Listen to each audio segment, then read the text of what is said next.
All right, what's up, everyone? Welcome back to another episode of the Sports Yak podcast. I am back from London. I'm back in Orlando, Florida. Uh, Orlando's pretty hyped right now for their draft pick. They're having like some host party at the Amway Center. They're having a bunch of like parties around town to watch the draft. But obviously your team is involved too. But we're excited for this week, and we've been consuming all the content. But how's it going, Tim? Yeah, man, I'm glad that you made it back safely, and yeah, I'm so excited for the draft coming up. It's crazy how quickly the NBA is just wasting no time getting into it. The finals ended last Thursday, and then you got 1 week, and here's the draft. So, yeah, Orlando number one, Thunder number two. I know we talked about it a couple times. Great times for both of us. And yeah, I know they're also doing a huge watch party for the Thunder, all that kind of stuff. People are hyped. So. Yeah, let's get down to it. Let's talk a little draft. I think we were going to go through just the lottery and talk about each team a little bit and what players we like for each of those. So why don't you start it off? I know we've talked about Orlando and what you think. Are you still on Jabari there, or what are you thinking a couple days out? Yeah, I mean, I still like Jabari. I think like he provides the shooting that they need. Just another wing scorer. Probably their best shooter, maybe other than Terrence Ross, but even Terrence Ross is kind of a little bit, over the hill at this point of his career. He's more of a six man kind of guy. But yeah, I mean, at 6'10", he's a pretty good defender as well. He has a lot of length.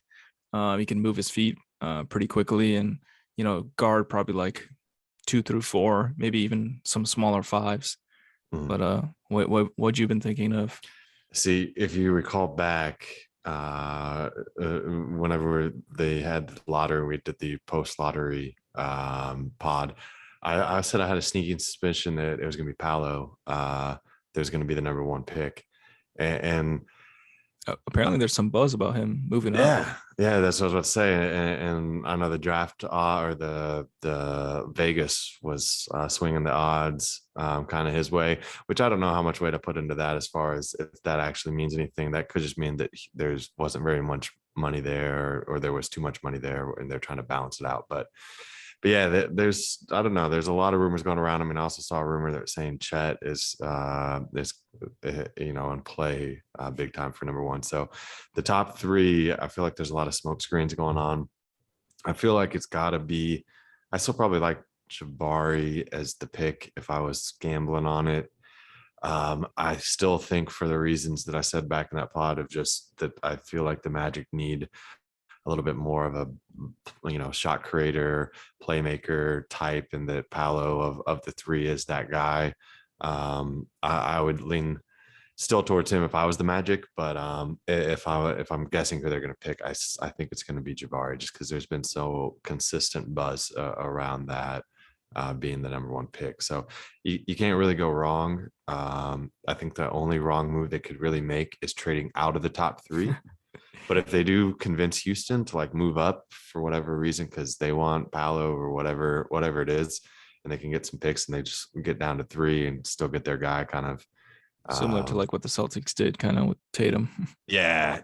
So I feel like, and just talk, like I said, kind of looking at this through the team lens when I'm looking at what Orlando should do. Kind of like the Thunder, I feel like you could be good with any of those three guys. Although Chet, I feel like is a harder sell for them than the Thunder, and we'll get there in a second.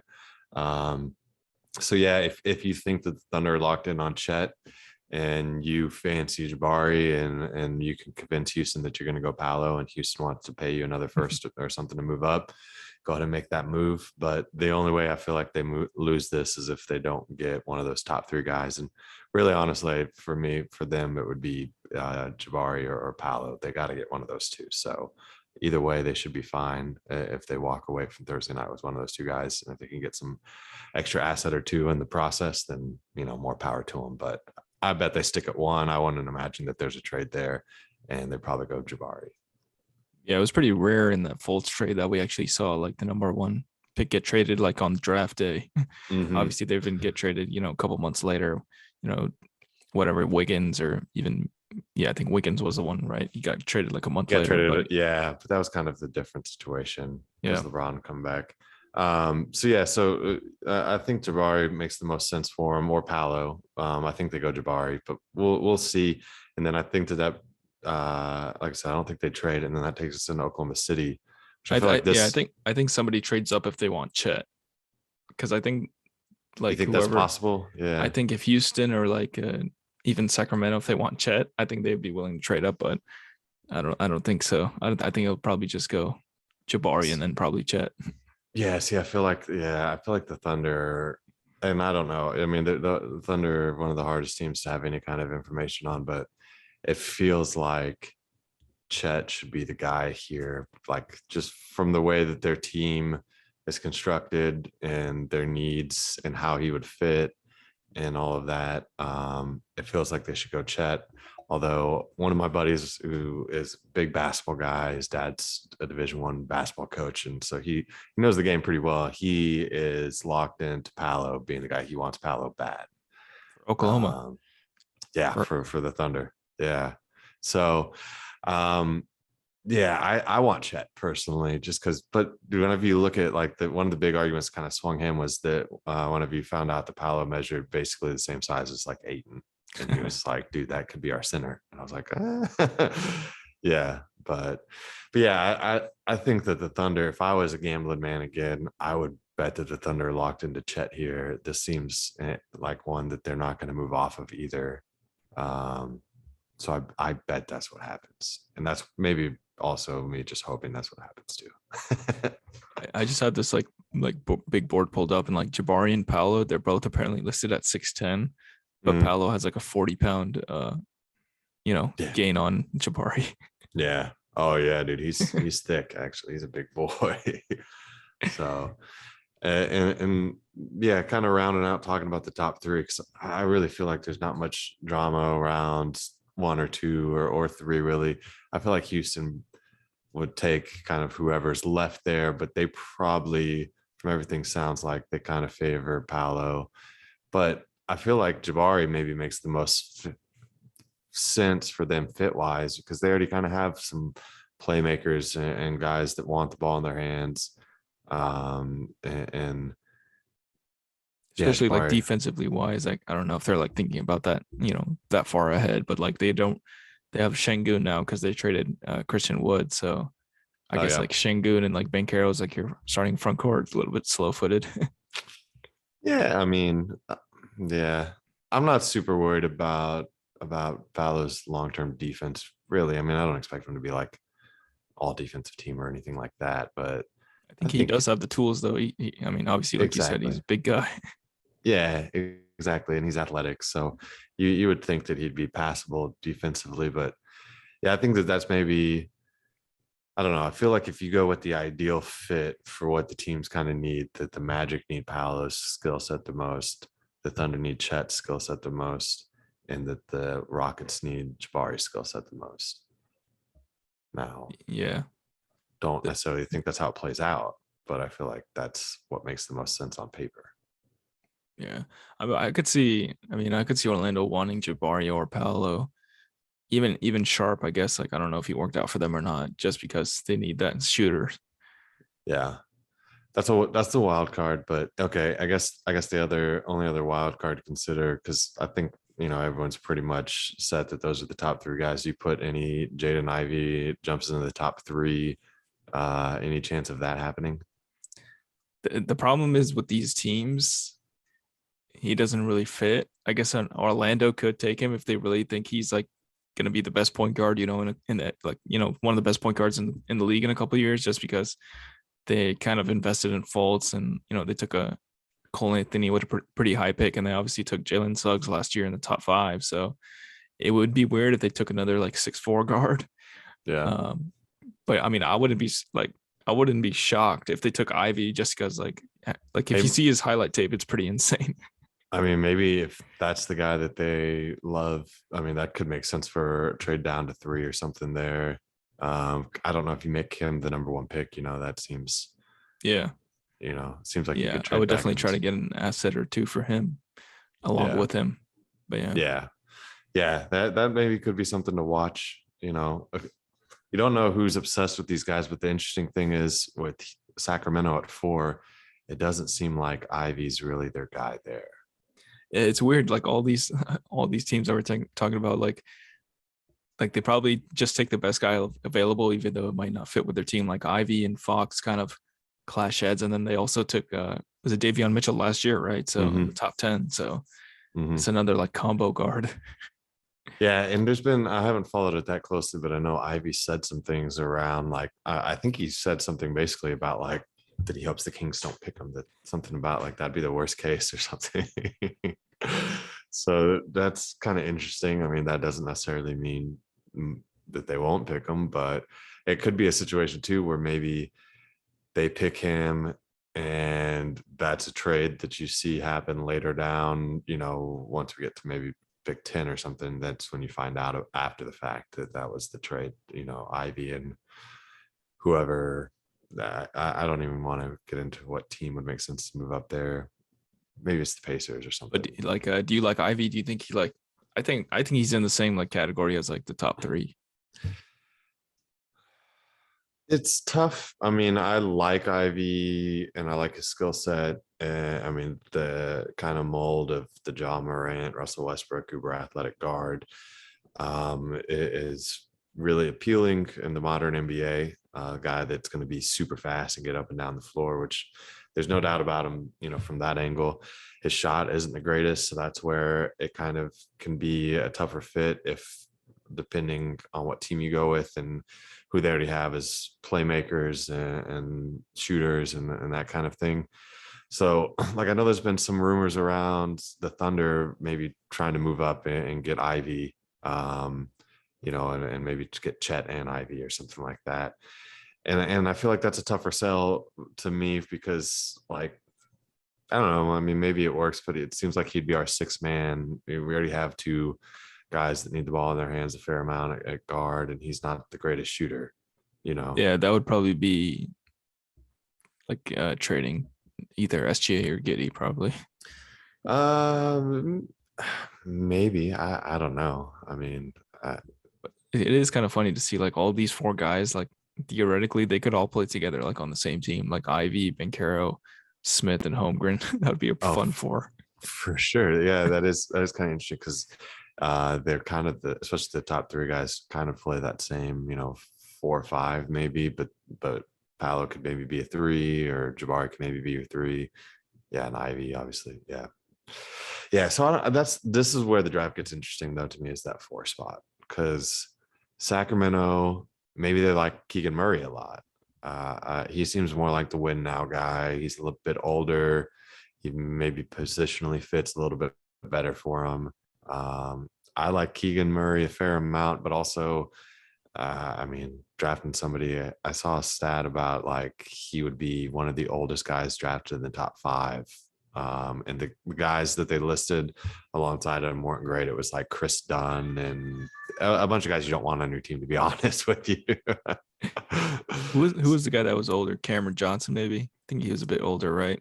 No, maybe, but I think it was specifically like within the top 5 Top picks. five. Okay. Yeah, so Cameron Johnson wasn't on that list. When you spend like half a day scrolling through Reddit and Twitter and you see a random fact. I think I can find it real quick though. But Probably been a while since that happened. I mean, yeah, outside of Dunn, maybe. Even that was like 5, 6 years ago. yeah, exactly. The list was it was a bunch of older guys because it's not that often that they draft a guy that old in the top 5. Um, okay, here it is. Here it is. The if Keegan Murray selected top 5, he would be the 4th oldest player selected top 5 in the past 15 years, behind Wesley Johnson, Hasheem Thabit, and Chris Dunn, and right ahead of Evan Turner. Yikes. Yeah, it's not the greatest list. So that gave me pause when I read that. I was like, I don't know, man. Maybe because yeah, I mean, hang on, let me pull up his stats here. I'm looking right at him. He does have like an early 2000s kind of game though. He has like that power forward type of game. I know he can't shoot it from 3, but he does operate in that like mid post area a lot. So it is funny to hear that. Yeah, so he only played the 2 seasons, and it's crazy because of first year he only had 7 points a game, and then he jumped up to 23 and a half. But yeah, decent 3-point shooter. Um, Yeah, I mean, he's not somebody that I want the Thunder to pick, so I'm not enamored with him. But I think he makes sense. Honestly, I could see if Sacramento, um, getting back to that pick, I totally could see them picking him as kind of the win now move, and especially, Safe guy yeah, that kind of fits with their team. exactly. That seems like the Sacramento pick to me, especially with some of the stuff Ivy said. And maybe they pick Ivy because, like we said, maybe they make a trade and they just take best player available or whatever. But I feel like Keegan Murray to the Kings at 4, and they continue making terrible draft decisions. Although who knows, maybe Keegan Murray will be good, but it's not like this. I don't know. Feels like a Marvin Bagley before Luca situation. Him and Sabonis would be an interesting fit. Yeah, yeah, for sure. So okay, should we move on to Detroit? I think Detroit probably is like one of the most fun combinations because like they kind of showed flashes last season of being a semi good team, and Cade looked pretty good by the end of the year. They also had like Sadiq Bey and a couple of other guys that showed out, but I would Yeah, love Ivy or yeah, I think I would love Ivy for this team. I think this is a situation where Ivy makes sense, even though they already kind of have a lead guard, because Cade is a little bit of a bigger guard, and also just kind of his play style, I feel like fits better, and he's a decent shooter in his own right. Cade is so. Um, yeah, if no trades happen and nobody moves up to get Ivy from the Kings, and the Kings decide that they're going to go Keegan Murray, I think that Detroit gets that pick in real quick for Ivy. No doubt about it. But if Ivy's not there, if somebody moves up, or if Sacramento, decides that they're going to do that, they're going to pick Ivy, even though kind of the buzz is around maybe that not happening, then the thing gets a little bit more interesting. Because then maybe Shaden Sharp comes into play here, because they're looking for, home run hitters, or I don't know, maybe Matherin. I know a lot of teams are kind of liking him. It could be Keegan Murray, obviously, if he's not selected by the Kings. I don't know Yeah, anyone else. Mathern's pretty interesting because I think he measured like at 6'5", 6'6", with like a 6'9" wingspan, and he's obviously like a lights out shooter, Yeah, pretty athletic guard. So yeah, 6'7". Let's see if his wingspan's in this little article I'm looking at. Of course, they don't have it, but yeah, very athletic. I mean, pretty good shooter. What did he shoot? Well, first year he shot 42% from three, and went down to 37%, but on much higher volume. So yeah, I mean, I guess the knock on him is that he's not the greatest shot creator in his own right, but he wouldn't necessarily need to be that guy if we're talking him to Detroit, because that's where Cade is their primary guy. So he kind of um, reminds me of Oladipo a little bit, and even Oladipo took a couple of years in Orlando, then OKC to like really develop his like handle and like mhm. you know dribble moves. Yeah, he's a little bigger for sure, than Oladipo, but that's not a bad comparison. But yeah, I could see Detroit maybe, and the interesting thing is, yeah, if Ivy's gone, then they're probably looking at Murray, Matherin, or Sharp would be like the wild card, I'd think. And Yeah, um, either one of those guys, I think, makes a lot of sense, though. Matherin or Murray, I would think Matherin is more the upside play there. Um, but I could see him going either way there. So, which then would bring us to pick 6, the Pacers. yeah. This is where I mean, you also have like the G League guy, Dyson Daniels. I haven't really watched much of him, but apparently he's a big guard that can pretty much do everything, but Yeah. not shoot doesn't shoot that great. So Yeah, that's the word on him. Pretty good athlete, coming out of Australia, and natural, a good feel for the game, good passer. Maybe a little bit more athletic, but not as good of a passer. It's like Josh Giddey, I think, is kind of the comparison I got, with about the same, equal problems with their shot. So he could be in play here too, though. That the size creator, 6'7", to the Pacers, that could fill a need for him. Because they already have Yeah, the Pacers don't really Halliburton. have that many wings now. I feel like they have Duarte, but they had obviously Halliburton and Miles Turner, but I feel like they Yeah, don't really have any dependable wings right now. Brogdon, I guess, kind of, although he's more of a guard. But yeah, that definitely They I could would also say be involved in a lot of trade rumors if they want to trade. I mean, I saw like apparently somebody was trying to get Brogdon. Obviously, Miles Turner's been on the trade block for like the last 2 years. yeah, I mean, really starting at 4 trades could begin, but then 6, 7, and 8 is really kind of prime time where um I would guess the Pacers probably stand pat a little bit unless somebody just comes with the overwhelming offer. But I would venture that they would probably try to go best player available, ideally a wing. They're probably hoping that Matherin or Keegan Murray's there is probably their ideal situation. And then but yeah, I mean, they might want to be kind of in a little bit of a win now, or not win now, but compete because they're the Pacers and they're always kind of in the compete mode. Like But they're then you, always between like 40 and 50 wins. yeah, yeah, that's their sweet spot.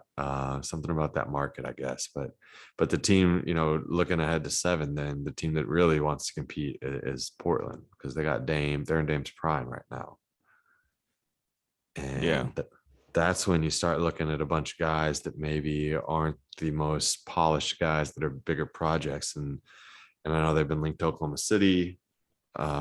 They're saying that maybe there's Dort and 12 or 7 as a move that Portland likes potentially. Um, yeah. And I saw a thing too. I don't know if you saw this or not, but Tommy Shepard, the GM for the Wizards, who was one of the speakers at SBC, he said that he thinks there's gonna be a lot of draft night trades. So he's not there anymore, right? Or is he still there? no, I believe he is still there. I'm pretty Okay, sure. so he said Yeah, that like while he's on the job. yeah. I was going through like the NBA draft subreddit, and I definitely saw that, and That's it's like, all interesting. right. So Although he said, I think that Beal was gonna stay, right? I think he said that, or somebody yeah, on the Wizards like was reporting that. well, who knows what who knows what they're doing, man? Because they're always trying to build around Beal, but like, come on, can we stop? But anyways, they're not till a couple picks away. We can wait on John them. Wall still collecting his. I think he opted in for what, like $47 million today. Yeah, yeah. Good for him, man. Get your checks. So, man, But yeah, I yeah, don't know back to though. Indiana. I don't know. Indiana, they feel like a wing team, but maybe a trade down. But I feel like Matherin's maybe their guy. I feel like he's a little young. Yeah, inject some energy into that team. That would make sense. But yeah, like you said, I mean, Portland's next up. I feel like New Orleans wants a win now guy. They obviously have the Yeah. Lakers pick at number 8, but yeah, I feel like Yes. both of those teams kind of want to win now guy Yeah, exactly. And I just don't know. I mean, from here on out. Actually, I think. Johnny Davis, maybe this is where it gets like really kind of all over the place because you're talking about a mix of guys. If you're looking at who's going to be available, it's going to be like we already said, Sharp, Johnny Davis, Dyson Daniels, AJ Griffin is maybe in this range. Jeremy Sohan from Baylor. Um, Depending on who you're talking to, what's the kid's name? Oh yeah, Usman Jang. He's maybe more around 10, 7, 8, probably a little high for him, but um, yeah, and I guess even Jalen Duren, some people even talk about him to the Spurs at 9. Um, I don't know. I don't know who or what the Portland is going to do here, but it feels like that this is going to be where you really start seeing a team get aggressive. Like I really could Johnny see it. Davis kind of makes sense. He's kind of that big wing if he's still there Yeah, that but they isn't that kind of kind need. of the same thing that they had? Like, how is that much different from CJ? I think he's a bit bigger though. He's like 6, Six maybe not. five. He's 6'5". I thought he was a little bit bigger, but maybe not. Okay. Yeah. I like Johnny Davis actually in the draft. He's somebody that if the Thunder stay at 12, that like I kind of hope he falls. There's like a handful of guys I would want to fall there, like AJ Griffin, Johnny Davis, mm, Sharp. And that's like my three guys that if the Thunder don't move up, I hope one of those three guys is somehow at 12. You But know, I do don't. you which like I guess you're looking at either yeah, like I mean either a big guy or like a wing. Because I feel like that's all that's left, pretty much like the last, 5, 6 picks of the lottery. The interesting thing too is like it depends on how teams value guys like Jalen Duren or Mark Williams too. The guys that are your traditional centers that don't give you the outside shooting. Um, They're pretty much I don't just know. like It seems like maybe Capella's that, type players. yeah, like it seems like that's kind of becoming the position that gets played off the floor and playoff basketball. And so then I'm just wondering like, is there going to be a team that is it's going to be like running backs in football where you just don't draft them in the first round at all? Like that's a new thing. Yeah, you like they're know still valuable, but just not at that high of a price. but then there's probably going to be somebody that's floating around there that maybe it is an old school team like the Spurs or some Charlotte, like, I feel like Charlotte would take a big guy. yeah, exactly, somebody that like there's going to be a team that's going to draft Mark Williams and Duran within at least one of the two's going on the lottery. I feel like I don't know. Somebody's gonna take a center in this process in the lottery. I think Duran for sure, just because he just looks like an athletic beast. Yeah, and he's the youngest guy in the draft too. For what that's worth, so he's got the most development in front of him. But then on the other hand, Mark Williams is like huge, like like his wingspan and everything. He's just like a giant. It's kind of similar with Sohan too. I don't think he's as big. I think he's like 6'8", 6'9", but he has a big wingspan and he's kind of like he's more of like a modern, maybe 4 or 5 that teams are looking for now that can pass, dribble, and shoot. Maybe not shoot, but pass and dribble at least, and kind of run your offense like that Draymond Green type of style. Yeah, I'm glad you brought him up actually because he's an interesting prospect and one of the Thunder's big podcaster Andrew with Down to Dunk that's like kind of the voice of the Thunder at this point. He has been pitching for weeks now that his dream scenario as they call it is Chet and Sohan. And like they get into this debate all the time about if that's not enough shooting because there's already not a ton of shooters in Oklahoma City, and he's all about the defensive like just ability of both those guys and how they could switch and yeah, Sohan they love his athleticism, love his defensiveness, love his defensive ability, and also his ball handling. But the one thing he can't do right now is shoot. And but I mean, not that I've studied him that closely, but I've heard a lot of people talk about how it looks like he could maybe develop a shot. And I don't know. I don't know how much weight you can put into those type of things. It is bad when he shoots like 58% from free throw. Right? Like that's not a good sign typically if you don't have touch from the free throw line. So That would be yeah. like that would I mean they would cover a lot of ground on defense if him and Chet were in the same, back line. Yeah.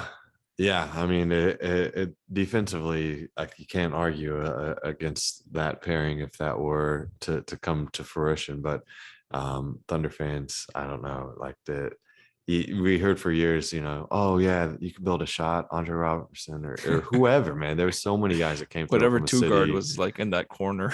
Yeah, it didn't matter. I mean, Robertson's just the most extreme example of it, but they for years were just trying to find somebody that could be a 3-and-D person, and they always had the D part, but the three never quite came around. So I don't buy into like that the guys and obviously guys do get better, but if you have a guy that's a non-shooter at the college level, I don't know if they can get to that as an NBA player necessarily. I don't buy into it as much. Yeah, I think he would be an interesting fit for New Orleans because they have that shooting coach. I think Chip England. It's Him and them or Zion just out there trying to yeah, and figure out how to not shoot bricks. he's improved Herb Jones' shot a lot. I know he was pretty bad coming out of college. That's true, actually. That would be interesting. And that would be, I feel like a good getting back into talking about these teams. We were talking about Portland being one now and New Orleans being one now. I feel like that's a decent win now move for them because he's somebody that I think could come in and immediately give you, some positives with the defense, with the hustle, rebounding, size, and that playmaking. I think you can already kind of do some of that for a team. Not that he's going to be the primary facilitator or anything, but and then they have an interesting team looking at New Orleans specifically with CJ and Brandon Ingram and Zion if he can play, and that's a lot of guys that are switchable and that could guard kind of one. I mean, not CJ as much, but those three. I don't know if they would start Valanciunas. Probably would still. I don't imagine Sohan would be a starter immediately, but talking long term, Yeah. those three guys together would be a pretty nice kind of modern NBA switchable, can guard, and strong enough where they don't get back down or anything like that. So yeah, that could be an interesting fit for sure. Yeah, I think I mean obviously like the Spurs, the Pelicans, the Wizards, the Knicks, they're all trying to win games right now. Even you could even say the same thing about the Hornets and Cavs, just to like round out the lottery. But Hmm. AJ Griffin seems to me like the maybe like one of the best shooters in this class. Just more of a spot up guy. He didn't really play that much in the beginning of the season. I saw him play more towards the end of the season. But it seemed like he was the best shooter. Yeah, he shot 44% from three, which is Yeah, yeah. I mean, his shot is smooth, and the big concern with him is the injuries. But I've seen things all over the board with him in regards to those injuries because I guess it was all like none of it has been like required any kind of major surgery or anything like that, but it's been like an ankle and two different knee situations, which before you're 18, that's not great. um, like so Michael Porter with yeah, his yeah, surgeries.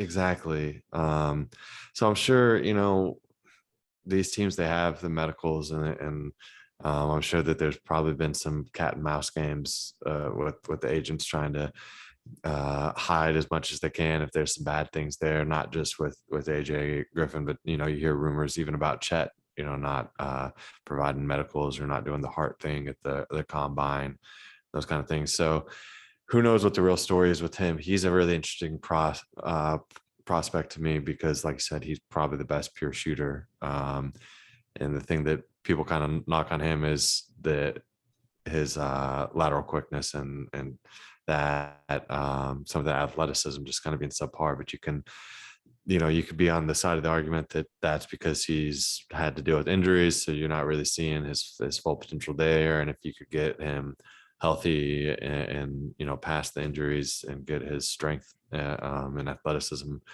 back, that I guess that wasn't necessarily a concern when he was 16 or before the injuries, whenever that was. So I don't know. He's a wild card. He's kind of like him and Sharp to me are both big wild cards and kind of Because they are um kind of like perfect for what like most teams need, which is like a three guy, yeah, a 2-3, it's shooting guard, whatever, small forward, just to shoot the ball and create a little bit and play some defense. have So some like, size. yeah, exactly. Yeah, exactly. So in the modern NBA, both of those players, exactly. You nailed it. And you could throw kind of Johnny Davis in there too. I would say that's kind of why that's my list of three guys that I hope the Thunder can find, at 12 or trade up to get. Because yeah, it feels like they're versatile guys that can fit a lot of needs, and that's kind of what you're looking for. But then there's plenty of questions. I mean, yeah, AJ Griffin probably has. I saw a thing about how there was no major medical concerns for any guys this year, but if anybody, I feel like AJ Griffin is kind of that guy. So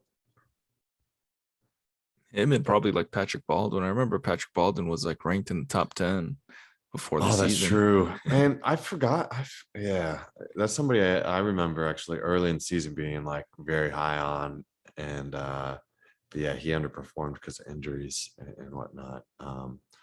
So Yeah, it yeah, looks like he he only played like 10 or 11 games and he was obviously like on a terrible team.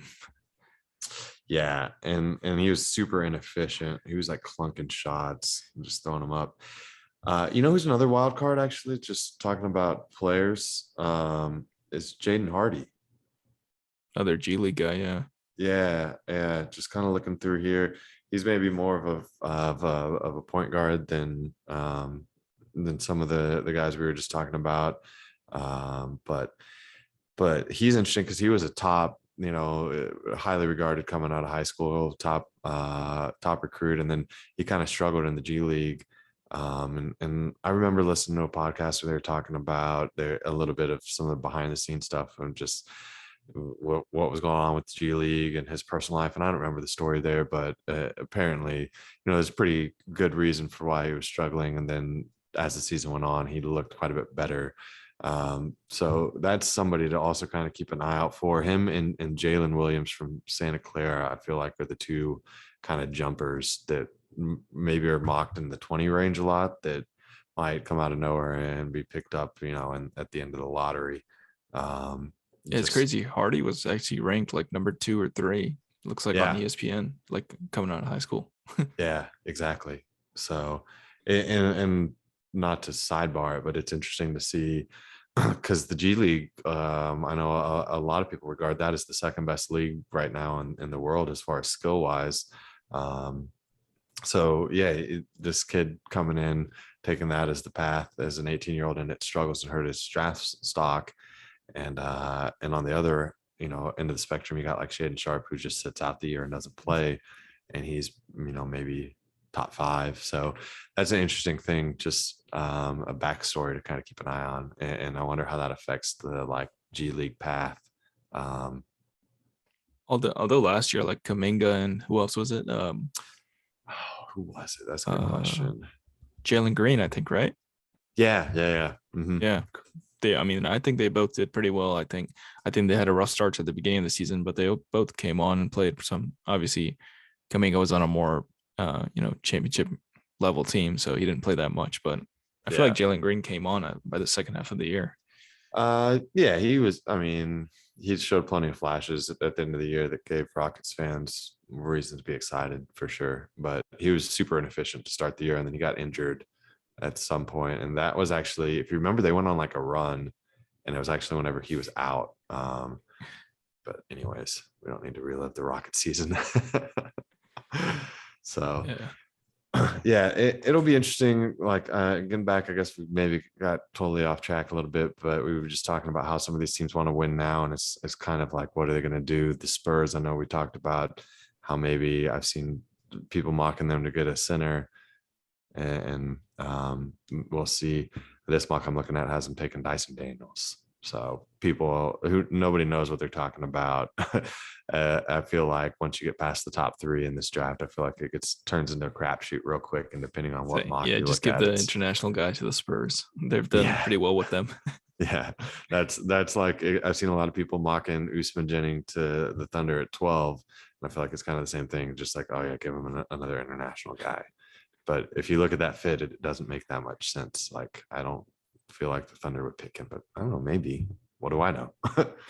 So yeah, man, I'm pumped though. I'm excited for, like I said, I feel like once we get into that 7 to 10 range, that any of those picks could be up for a trade. If somebody likes a prospect and they want to move up, and any of those teams are in win now mode and they feel like it's a better trade for them for the next season, I feel like they're going to do it.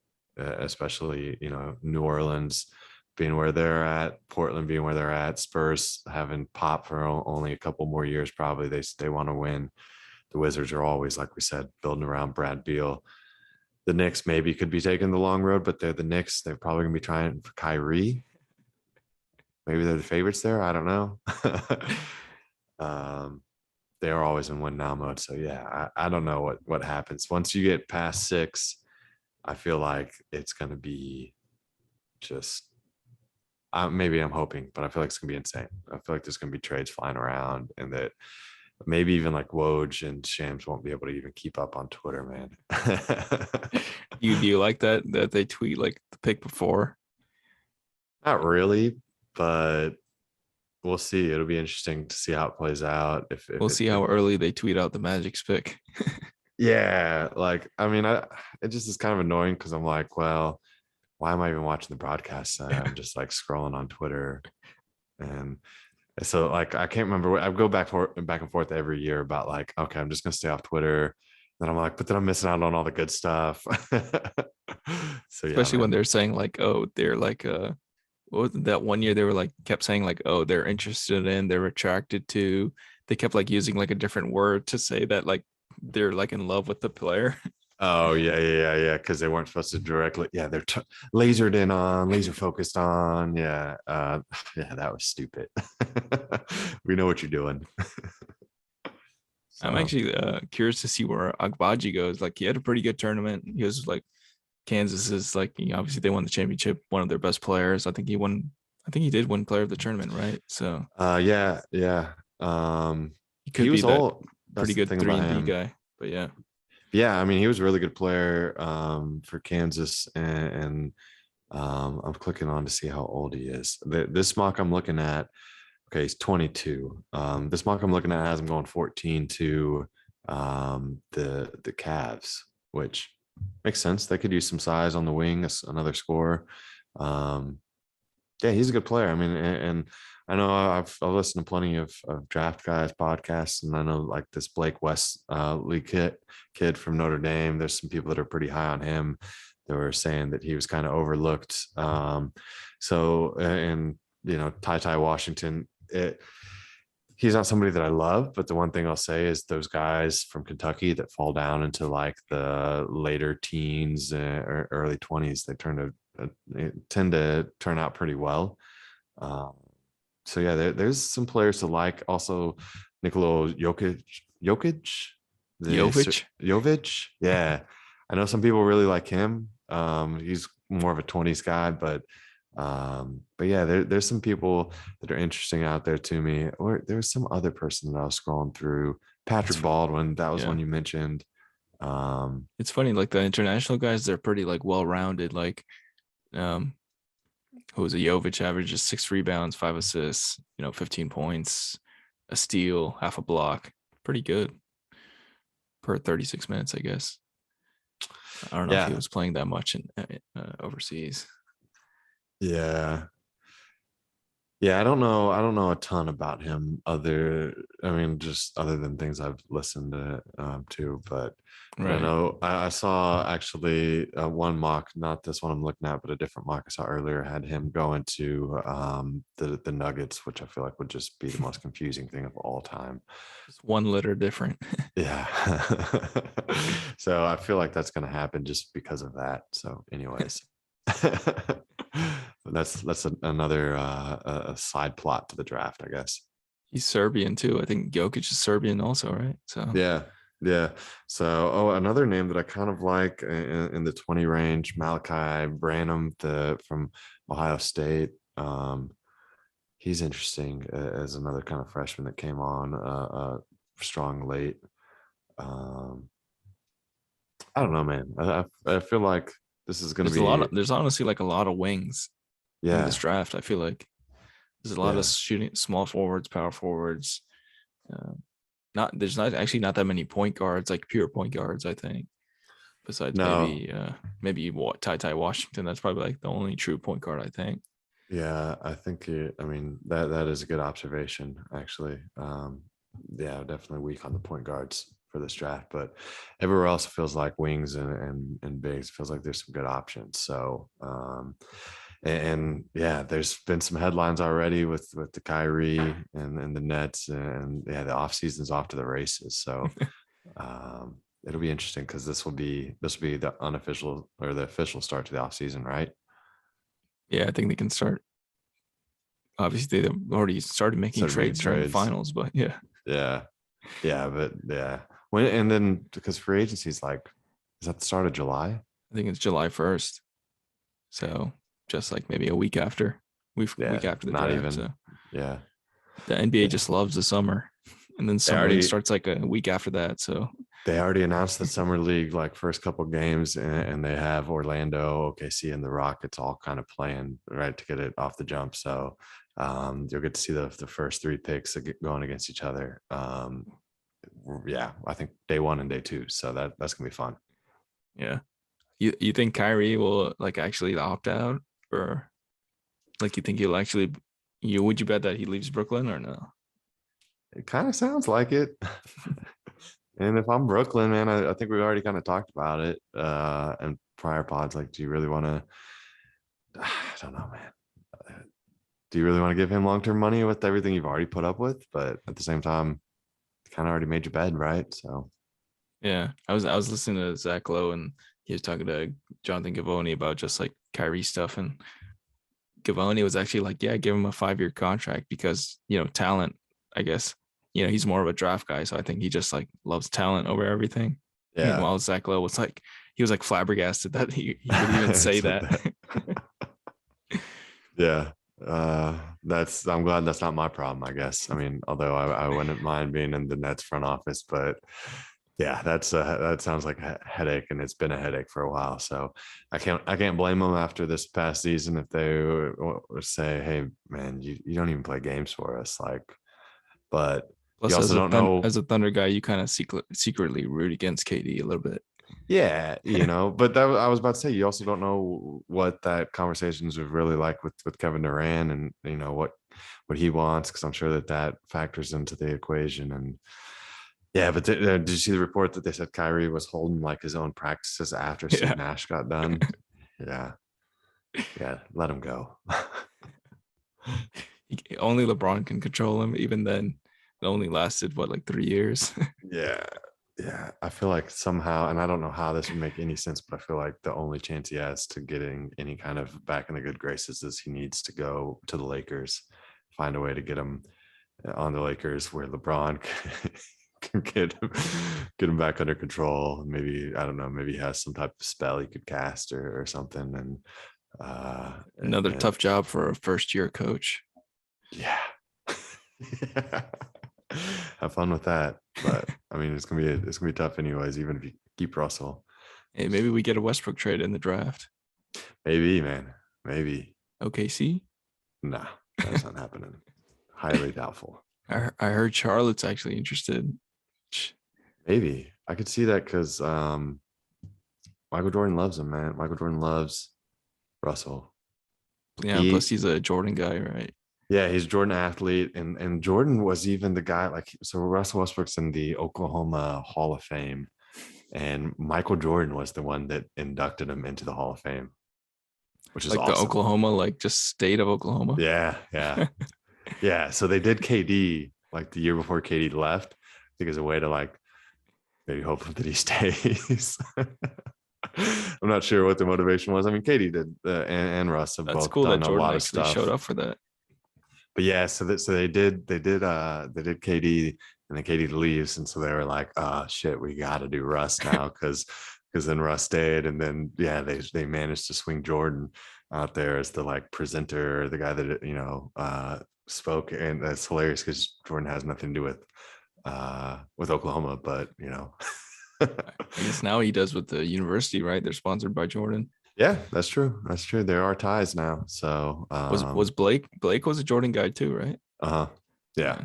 So I'm sure that's part of that whole deal too. But anyways, yeah, fun trivia fact. Oklahoma City Thunder legends Kevin Durant and Russell Westbrook are in the Oklahoma Hall of Fame. Not even the sports, just the overall Oklahoma Hall of Fame. Neither one of them are from the state. That's okay. All right, I think we can cap it there. Maybe we'll record this weekend, see what happens in the draft, and see what happens with our teams. Hopefully, we get some future all-stars for our franchises that desperately need some boost for our teams. So, yes, sir. Yeah, thank you guys for listening. You guys can catch us as usual on Apple, Spotify, YouTube, and yeah, thanks for listening. See you.